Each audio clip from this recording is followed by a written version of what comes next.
Yo, what is up? You have found We Like the Blazers. I am Brandon Mullen, and over there it's the con man, Connor Bergen. Connor, what is up, brother? Brandon, it's the con man. Not losing it. Not that. Go ahead. That takes on slightly new meaning today, Connor. I know. Right after I rebrand as the con man, the Blazers do some get involved in some con-like activities. But as I said before, the con man is it's not about committing cons. It's just it's more genuine than that. So you tried to say it was more benevolent last time we recorded, and then immediately Blazers head coach Chauncey Billups gets arrested by the FBI. He is involved in not one, but two indictments, one of which names him by name. The other one names him by description, anything besides his name.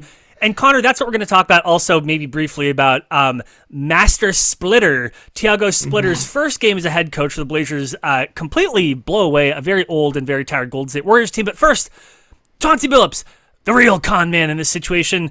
We got news very early the other day. You were still up from the night before, which was wild. The news blew up on my phone and woke me up that Chauncey Billups was arrested by the FBI for something gambling adjacent. At first, we didn't know what it was.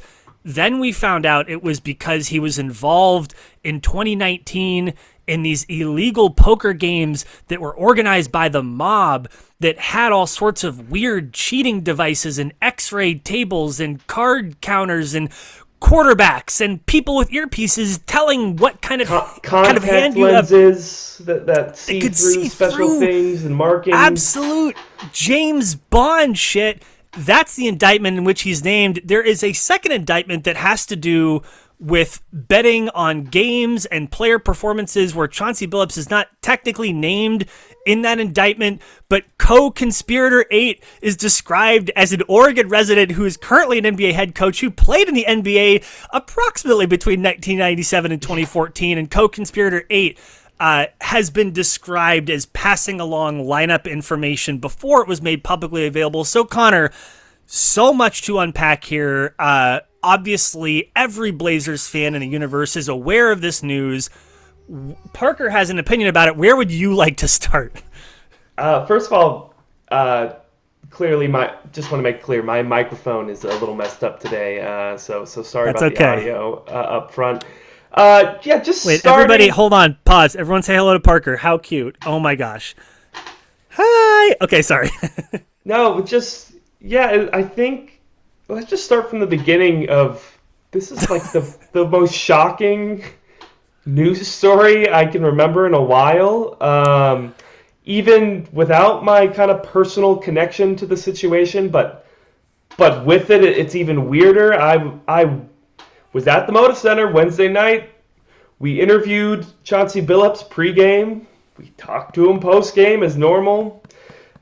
He had a quote about "We let the chips fall where they may," which immediately turned into the most fall where they may. At least he didn't say, I got my X-ray specs on this game, guy. No, yeah, and then like you said, I was up really late Thursday mornings or Wednesday night, writing my first big game recap of the year, and I was just getting to bed after that.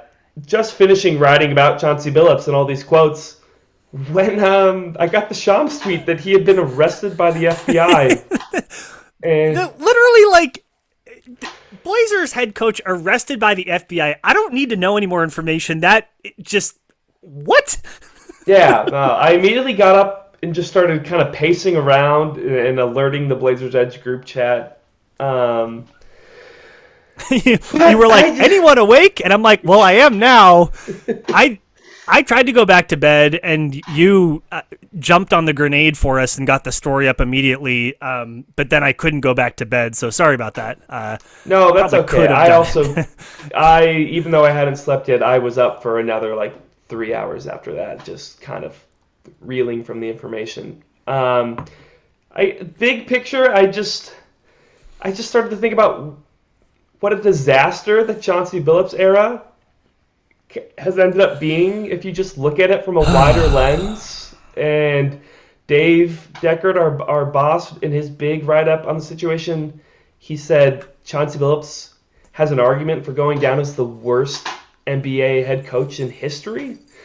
And, Oh, yeah.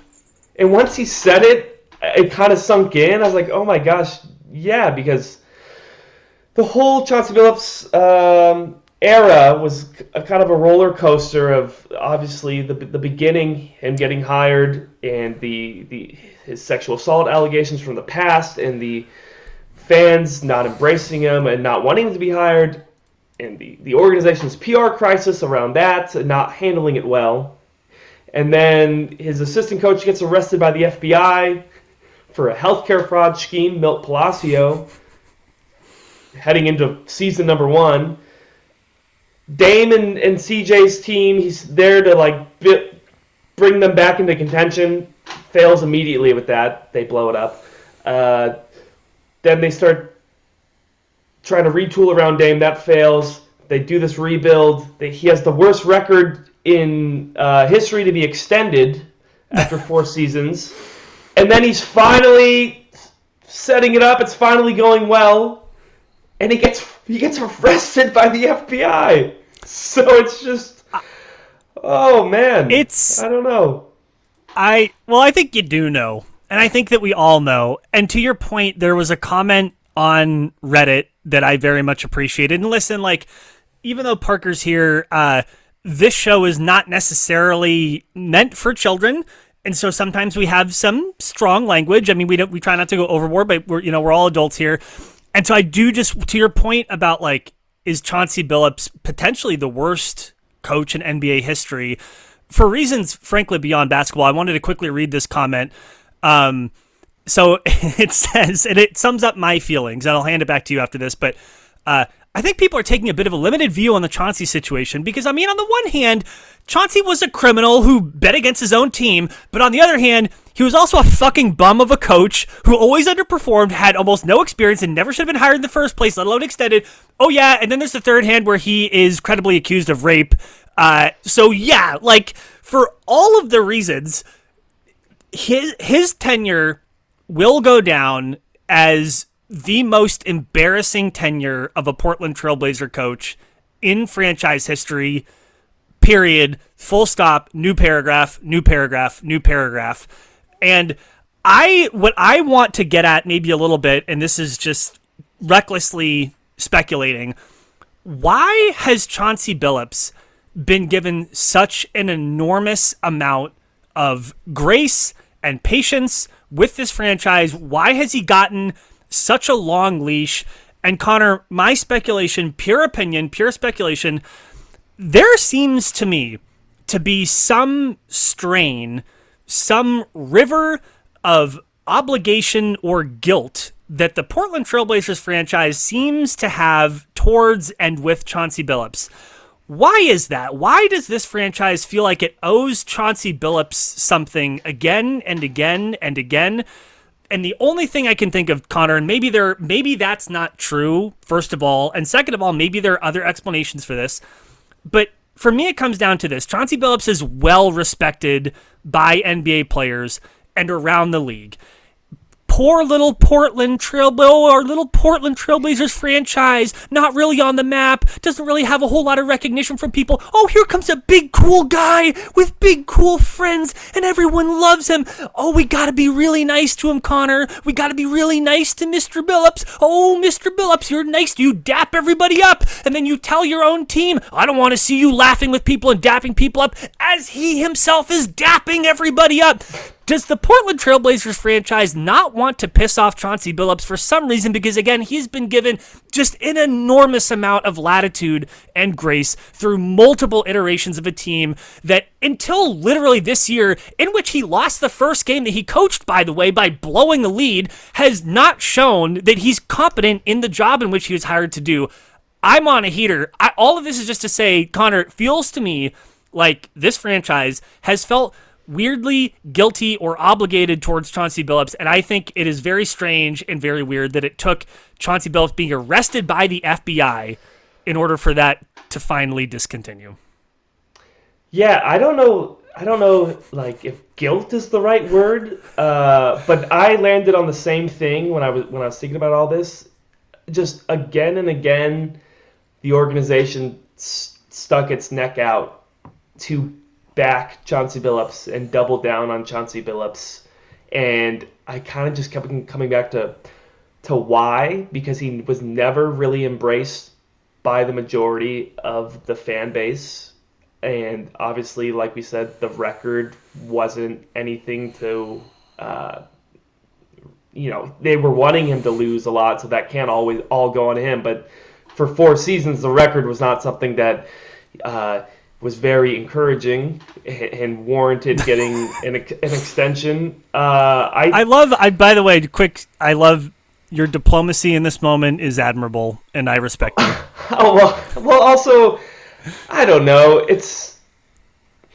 I also think Chauncey Billups is so well regarded around the league because he is such a personable person, and he gets along with everybody, and the players love him, and so part of me is like he worked that charm on the Blazers, and it's hard for me not to look back on his kind of.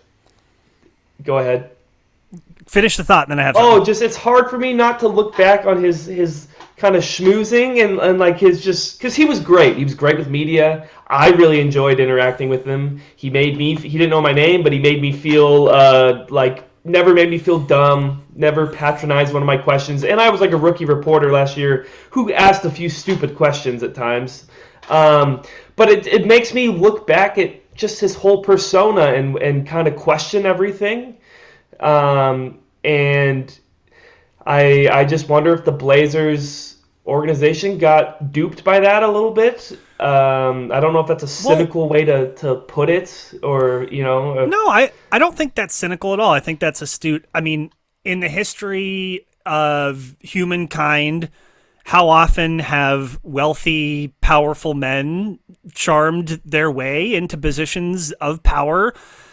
Maybe not just charmed through talent and hard work and charm, and did illegal things, bad things, and were allowed to continue holding a position of power in part because they're extremely personable and charming.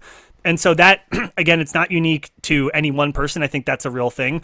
I also wanted to make mention, Connor, that Chauncey Billups has been a head coach for the Portland Trail Blazers for, by my count, 28 different months, or rather he has coached basketball games in 28 different months over the last 4 seasons.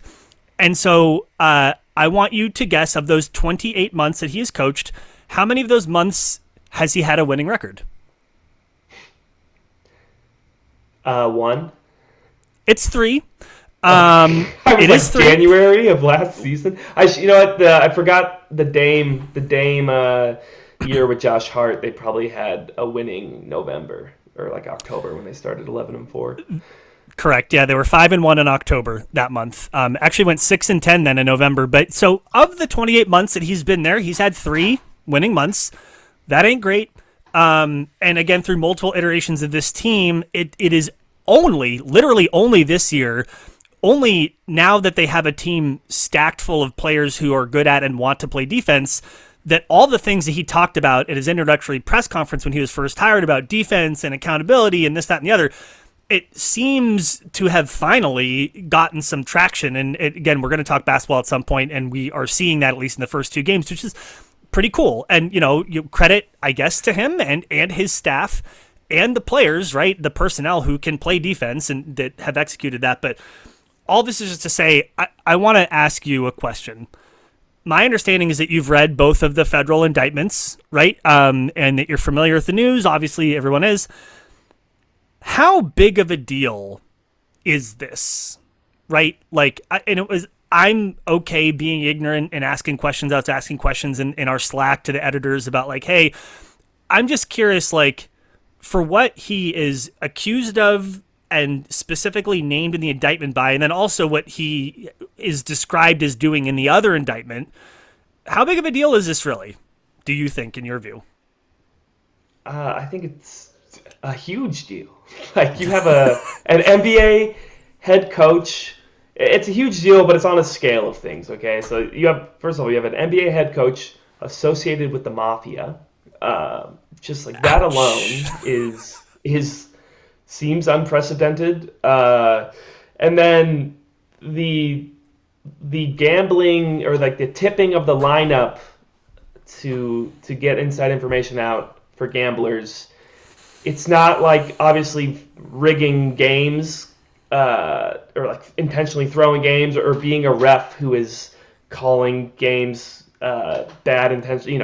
It's not like disrupting the actual game, but it's at like a Pete Rose level of it's at like a Pete Rose level of mess up. He's his whole career is done basically. Like if he's like if what he did if he did what he's accused of doing, he will be taken out of the Hall of Fame. He will be banned from the NBA for life. Which at the moment is maybe the least of his worries because he could serve serious federal prison time. So I just think it's a huge deal, is to put it So, simply. and we're talking now. What you just said is the second indictment where Billups isn't named, but the co-conspirator 8 is described again as an Oregon resident who's currently coaching, who played in the NBA from '97 to 2014. Connor, there's one person on planet Earth that meets that specific description. It's Chauncey Billups. In the indictment, what it says there is that co-conspirator 8 told Ernest, who is one of the people who is actually named in that indictment, before the news was publicly announced that the Trailblazers were going to be tanking, i.e. intentionally losing. That's one thing. If you took that on its own, hey, we're going to begin tanking now, like that's not great, but it is what it is. Then it says co-conspirator 8 told Ernest before the news was publicly announced that several Trailblazers' best players, including player 1, who we understand to be Damian Lillard, would not be playing in the game. That information that the team was going to be tanking and that player 1 would not be playing was not available to the public. And so that information was then taken. There were then bets made on the Blazers again, before it was made public and before the betting lines changed.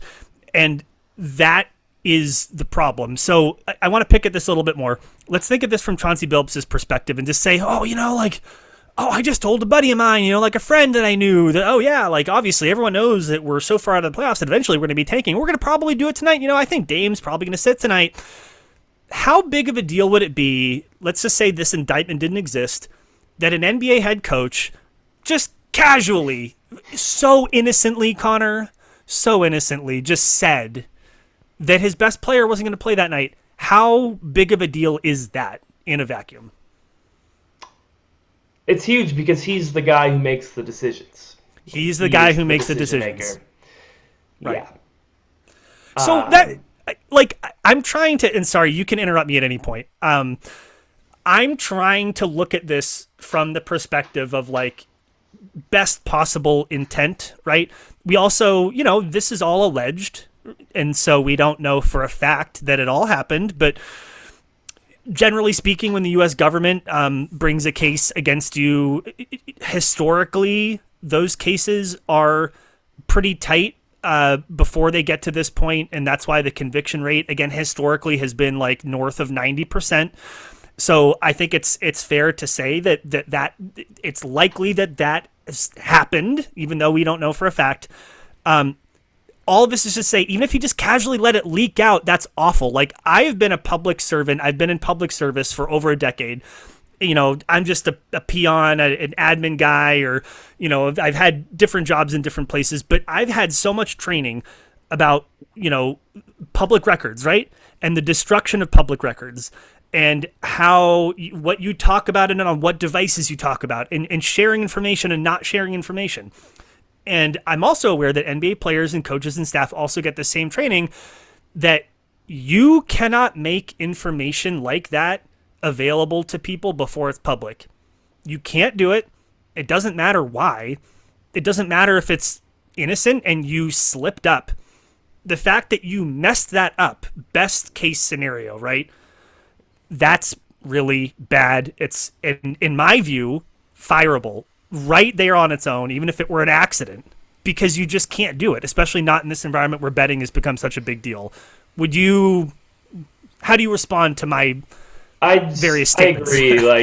Like it's just his reputation and his career in the NBA is on the line with this situation. Like if it happens, he's like I said, I think he's out of the Hall of Fame. I don't think he's ever allowed to coach anywhere again in the NBA. Like it's just he'll be kind of a disgraced player and coach that like people look back on later as like, oh yeah, remember like Chauncey Billups, he threw that all away.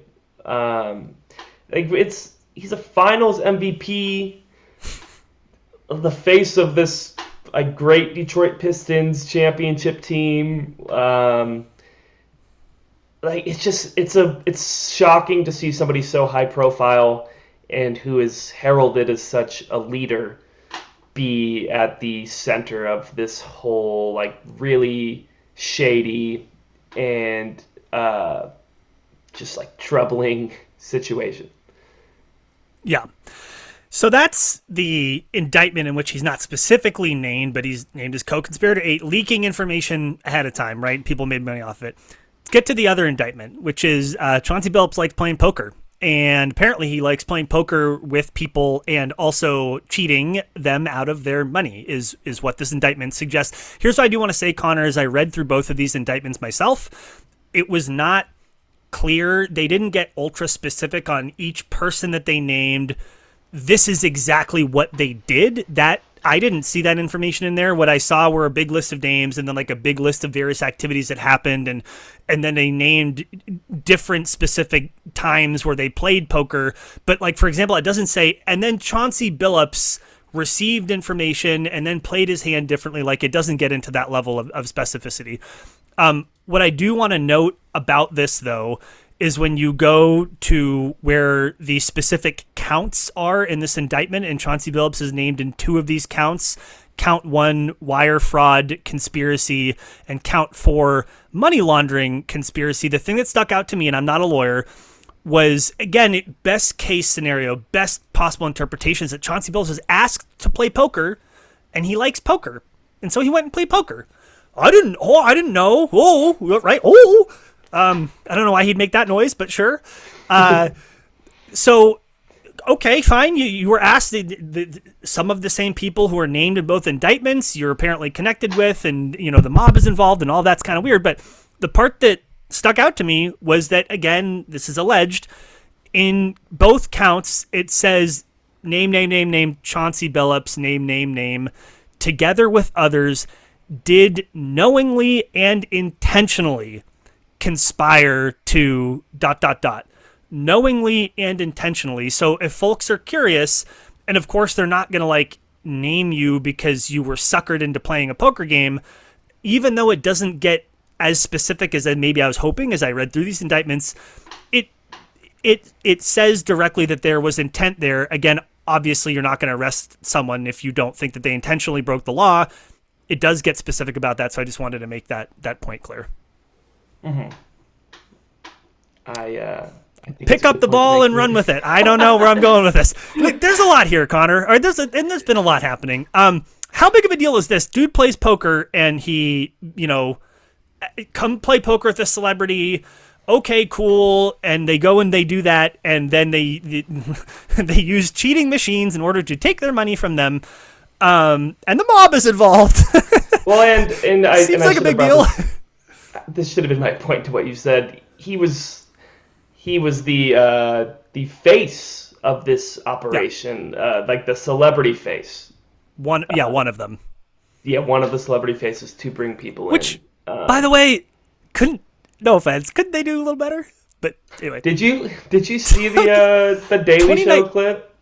No, I didn't. Oh, they said the exact same thing, which also was so weird watching the NBA, the Trailblazers be on the Daily Show. But yeah, he was like, not what you want to see. He was like, the mafia must be really like getting low these days. The barrel. It was like, why they couldn't get Shaq? He does anything. And right. So you were not the first person or the only person to make that observation. I kind of agree. Although I did see, I should have looked at this more. Did you see? I saw a spattering of news. Kevin Garnett's name has been folded into some of this stuff now. That Yeah, makes a little bit. I just saw that he played at one of the games. Whatever Okay. whatever that means. Right. I would. I'm jumping to conclusions, but he played in one of the games. Kevin Garnett. He's way more famous than Chauncey Billups is. So like I'm assuming, but we don't know. So we won't go there. Yeah. I don't know, man. Like it's a big deal. Let's just, again, the best possible interpretation is that he didn't know that. It's like, dude, you're like working with people who are in the literal mafia. And what gets me about all of this stuff, if we remember the press conference and some of the media that Chauncey Billups did when he was first hired by the Blazers several years ago, and how he explained away the credible accusations made against him, and what he said about it in part was, geez, I was really hanging out with the wrong people. And the lesson that I learned, me, Chauncey Billups, is that I got to watch who I'm friends with. Now he's hanging out with the mafia. So, lesson not learned? I mean, at a minimum. I hadn't listened to that. I hadn't listened to that interview since the time it happened. That's an unfortunate answer in hindsight. And I just come back to, I don't think the organization probably ever expected something like this. But they kind of gambled. Yeah, do it. Ooh, They did. Yeah, they gambled. They kind of gambled. They played with fire a little bit by continuing to go down this path, and it got them, it burned them in the worst imaginable way that it could have happened. There are lots of twists to this, and to your specific point about the team, and is the team culpable, or is Joe Cronin culpable, or should they have known, or did they know? And there was a podcast, just like this one, a podcast, I think it was 2 years ago, with some people who play poker, and they literally talked about Chauncey Billups being in rigged games. And it wasn't like a passing comment. Like, they took a little bit of time to talk through it for a minute or two at least. And, one of these podcast guests or hosts was like, yeah, like, they were trying to convince me this game was on the up and up. And I was telling them, I know for a fact this game is definitely not on the up and up. And Connor, that was 2 years ago. And this podcast, I remember this it tickled a part of my brain where I remembered that came up a couple years ago. And I was sort of like, it's kind of weird. Who knows? Like sour grapes. But in hindsight, if you're the Blazers and you heard that, I mean, if I heard it, I don't know if you remember it when it came out a couple years ago. Okay, you didn't. But if I did, I'm assuming someone on the team did. Yeah, do you just do nothing then? And you'd also think, is that the only time that murmurs of this have been going on? It just right. It makes you think about vetting and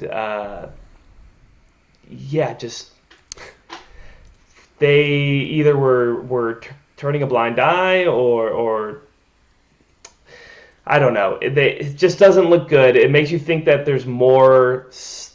If that was just. Also, I pulled an all-nighter writing that story last night. So you're doing great, man. Struggling to make my points today.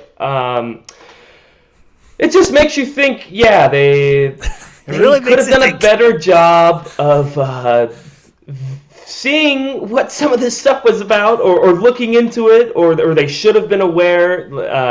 If you're going to have this guy be the face of your franchise and putting all your marketing behind him. One more thing, and then maybe we can pivot to a little bit of basketball. And, we're going to come at you in a few more days. And, Connor, I'm getting ready to move. As you can see, I'm in Cassie's aunt's house right now. And so just a couple more days here, and then we're back home in Portland. One more thing I found a little bit curious. Again, I'm not a lawyer.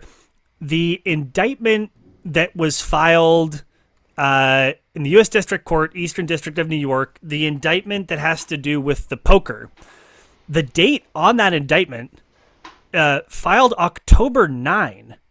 October 9. Today is October 25. The other indictment was filed October 16. Again, it's October 25. I'm curious, is it possible that Chauncey Billups knew about this stuff for weeks? I don't know. I just think it's interesting. I also want to say, and so again, I'm not a lawyer. Maybe there's something. Maybe he didn't, right? Like maybe it was filed and not public, and then they. I think that they said that they unsealed it specifically, and so it's possible that he didn't know. But I'm just saying it was filed a couple weeks ago.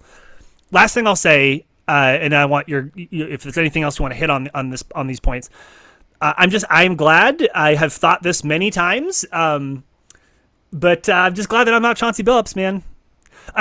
Like everything about him as a person, as an individual, what he did and didn't do, like it's got to be a scary and shitty situation for him, for his family, for people around him who trusted him, who looked to him as a mentor, as a colleague, as a friend.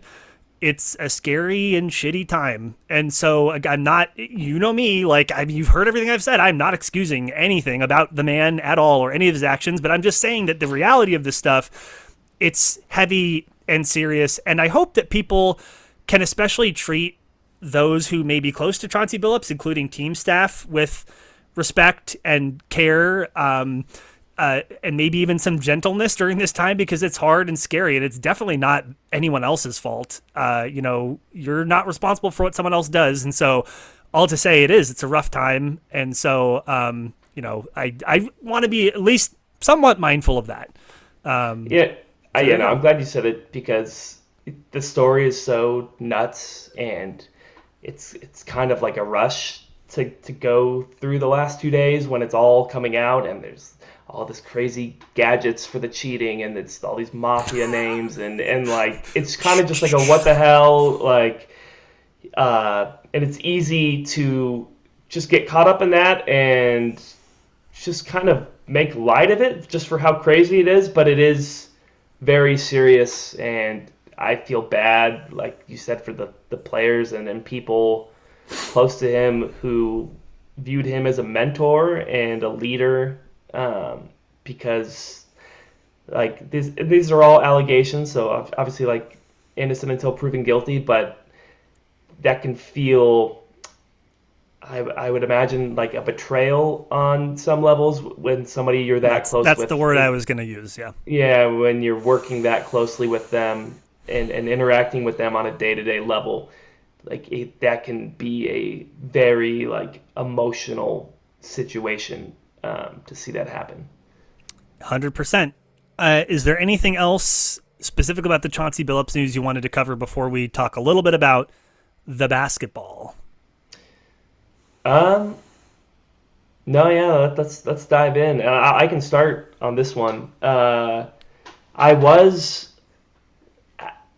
selfishly, after the Chauncey Billups news broke, I was like, the team was so much fun on opening night, and I just thought, is this going to derail this entire season? Like, is this just going to, are the players just going to be like, what the hell? Like, this guy was demanding us to all buy in, and he's gone now for a crazy situation. Are they just going to kind of fall out of the commitment? And is this really exciting team and style, is that just kind of were they only going to have like the hope of that one fun regular season 4-point loss to the Minnesota Timberwolves? And being at the Moda Center Friday nights, my main takeaway was like this: the players will be fine on the courts. The team, they made it clear again and again, hey, we're just going to focus on basketball. And then they went out, and the way they played, it made you believe it, that they are, they are going to compartmentalize this. And I was just happy that we got 80 more games of this, and the team, whether they're good or not this year, it will not be because of the Chauncey Billups situation. Like, I don't think that is going to be impacting the product and just like this team's chemistry and how they do over the next like 7 months. We got a whole season left. That's really good to hear you say, especially you or someone who is on site and they're going to be on site and there all season. And yeah, so the Blazers are now 1-1. Almost win against the Timberwolves.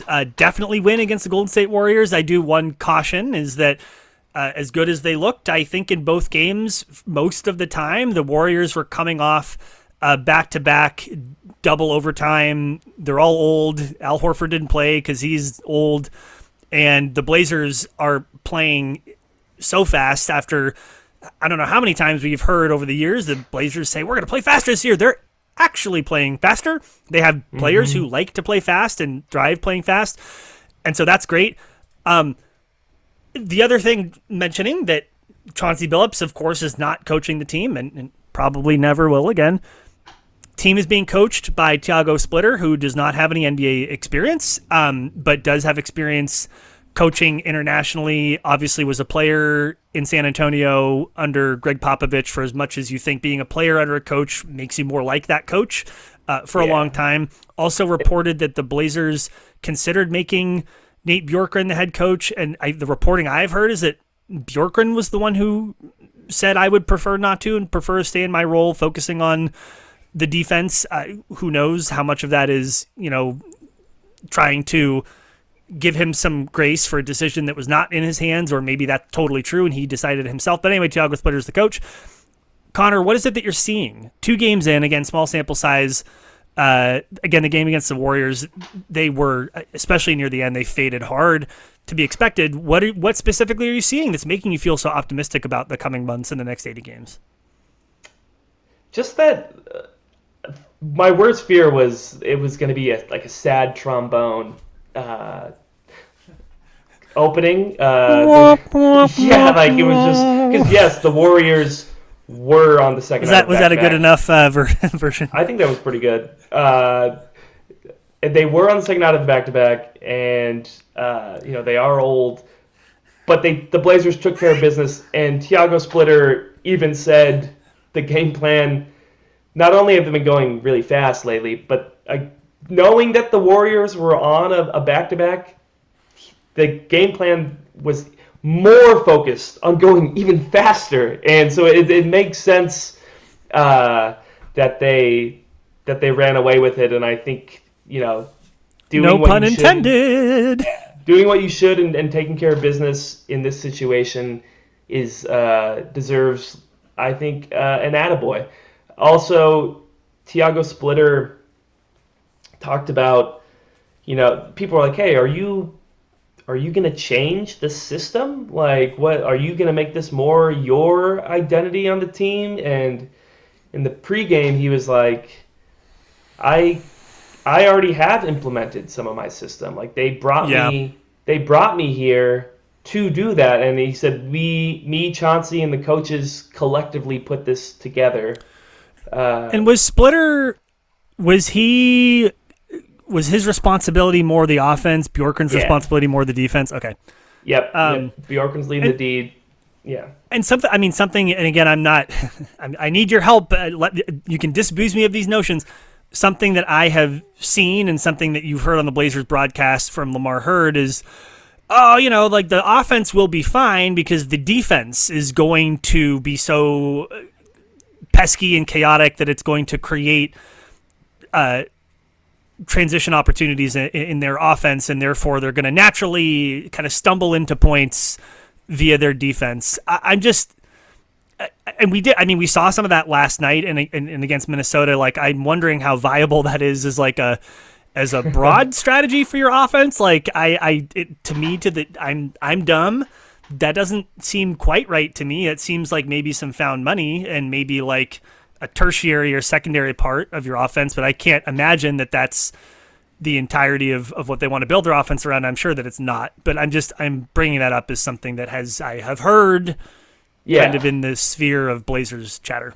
I think that's like what they have to lean on for sure. And then also just the pace that they're playing with is just going to lend to so many opportunities. Connor, to that point, how many points did they score yesterday? I was going to say, like, they scored 139 points. 139. That's a lot of points. Although the Heat scored 146 last night, so who knows? Like, things are weird in the NBA nowadays, but yeah, still, that's a lot. Yeah, I just think that this style, lends to so many more opportunities, and they also crash the glass. So if you're going to be a bad shooting team and have offensive shortcomings, this is a pretty good way to mask it. Like, I would imagine in the playoffs, some teams might be able to really exploit you for some of that stuff. But over 80 regular season games, I think you can get away with it. And some of the shooters on the team, like, they're not. I mean, they shot really well from three last night, and Jeremy Grant has been playing like a man pissed off that he got demoted from the starting lineup. Shout out to bench Jeremy Grant. The bench version of Jeremy Grant is would have been quite tradable over the last couple of years. But oh man, it's been a crazy 2 days. We're just a couple of. Hey, by the way, this is like kind of a bonus episode anyway. We needed to let the Chauncey Billups news settle a bit, but then talk about it. Well, I wanted to just say the defense. Like, why did I feel confident? A lot of it is the responses from the players. One thing I kind of wondered, because this is a big deal, and like we said, like there's serious implications to all this news. But when I was like a lot of people, just consuming like Twitter and social media for 2 days and all the reactions, and it kind of made it feel like it was the biggest thing in the universe, what was happening. And right. You're getting texts from people, like family members, about, hey, what the hell is going on with your team? Like, it's getting attention from non-sports fans and all that.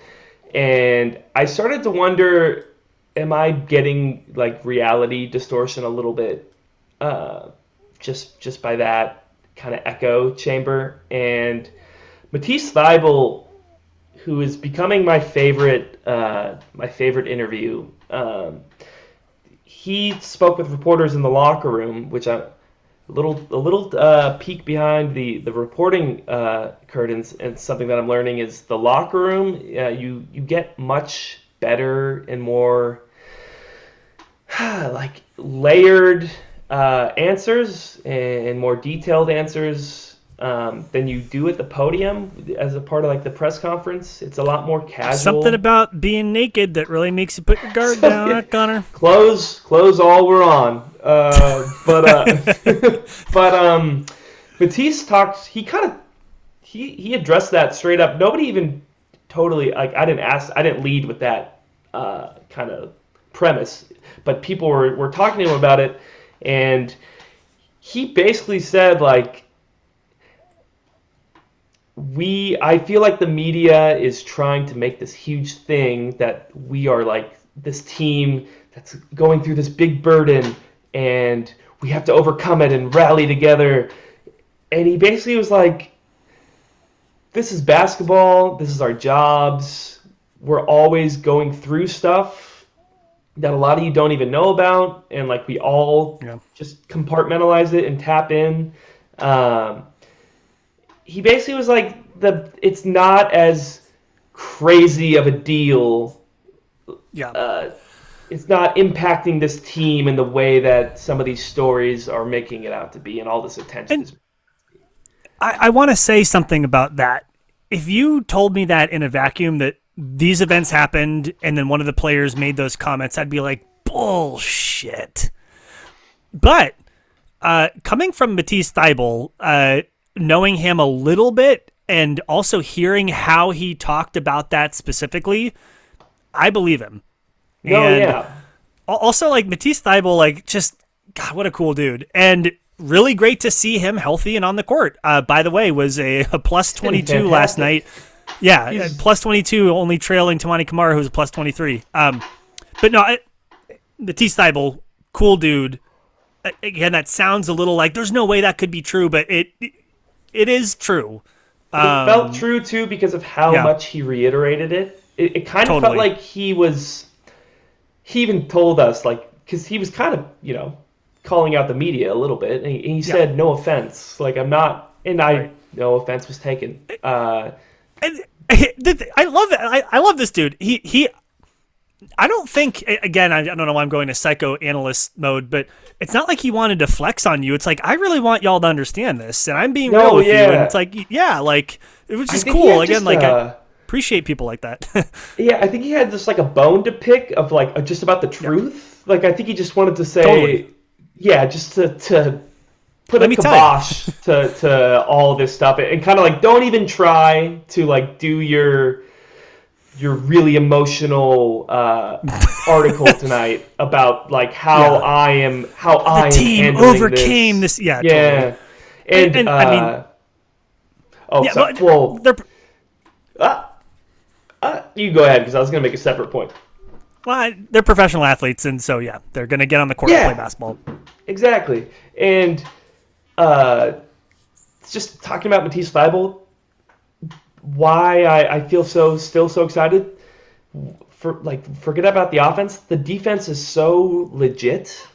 There's something about I didn't know that like watching a defender switch, they're like men, switch could be so exciting. But there's something kind of crazy about seeing Tumani Kamara switch off his defender, and then Drew Holiday is the guy who steps up, and then Drew Holiday switch, and then Matisse Thybulle's up, and then it's like it's actually like you I'm can getting see it. claustrophobic just thinking about it. Yeah, and Blake Wesley switching. It's Oh, like oh God. and I want to point out this tweet from Jason Quick. I really like pointing out some of because I feel like Jason Quick has been pretty critical of the Blazers franchise recently, over the last few years. And he pointed out, he said, hey, like after game one, he was like, I've covered some amazing defenders during my time covering the Blazers. I covered Scottie Pippen. I covered Jerome Kersey. Like I saw Theo Ratliff block shots. And he The said, I don't think Rattler. the Rattler, man. The last person to make an all defensive team before 2003. And he was like, I don't think I've seen, or I can't remember seeing a unit cause as much havoc as when Matisse Thybulle, Blake Wesley, and Drew Holiday and others are on the floor. It is pretty cool. It is cool. It is cool. It was fun, specifically to Thybulle. It was so fun to see him kind of lurking in the passing lanes, and there was one where I rewound it to watch him specifically, where he was like at the other side of the court, and you could just see that he was tracking exactly what was happening. His body was positioned in a non-threatening way, but the second that the opponent passed the ball, he went spring and just snapped and stole it, and it was just like, dude, how cool. It's yeah, kind of like a cat, It's totally, cat-like 100% like a reflexes. cat. I saw He another might time actually be too. a cat. Have we checked? Has anyone done a DNA test to see if Matisse Thybulle is in fact a cat? He at least got some cat DNA. There was also It's another moment he kind of was lurking, and was running up when Draymond Green was in the backcourt, and then when Draymond Green got the ball, he kind of just like surrendered and went back, but he was kind of laughing a little bit as he did it, and it just gave me this sense of like these guys are loving how much frustration they're causing for everybody. totally. And speaking of Draymond incredible. Green, it was also fun. It was fun to see that Denny Avdia was getting under Draymond Green's skin big time, and Yeah. that was super fun to see. By the way, shout out to Denny Avdia, 26 points, 11 for 18 from the field, 4 of 6 from deep. That's crazy. 5 boards, 6 dimes. And the dude had a couple in 2 different quarters, a couple of drives where he like kind of finished on the left side, but twisting backwards with his right hand. Just a lot of fun to watch. And I'll say this, Connor, like, that's what I just said, fun to watch. Again, it's been 2 games. It's been a lot happening. They have a different coach. Fun to watch. This, it has been, we talked about this with Ryan Whitledge the other show. He kind of checked out and wasn't following the team. There wasn't a reason for him to follow the team. Ryan, you have to follow this team. They are fun to watch. And if the rest of the season is like this, I don't care if they win 30 games, 35 games, 40 games. It's going to be fun to watch, which is pretty cool. And it has been a minute. And so, I don't know. That's it. That's my comment. Fun to watch. Yeah, I like it. And that this situation isn't going to take that away. So, and also go support the team. Like, go support Tiago Splitter. They're in a pretty... Go support the team. Go support the team, man. They're in a pretty bizarre and difficult situation. So don't bail now. Also, my ride is here for this Oregon Duck football game. I hear them. Okay, as a Beavers alum, that's fine. We'll cut it here. We love you all. If you want to reach out to us, you can always do that at WeLikeTheBlazers.com. You can find our work on Blazers Edge. You can find me, Brandon Mullen, on Blue Sky. Him, Connor Bergen, also on Blue Sky. Find We Like the Blazers on any podcatcher. Say hello to Parker. And until next time, we appreciate you. Thank you, and go Blazers.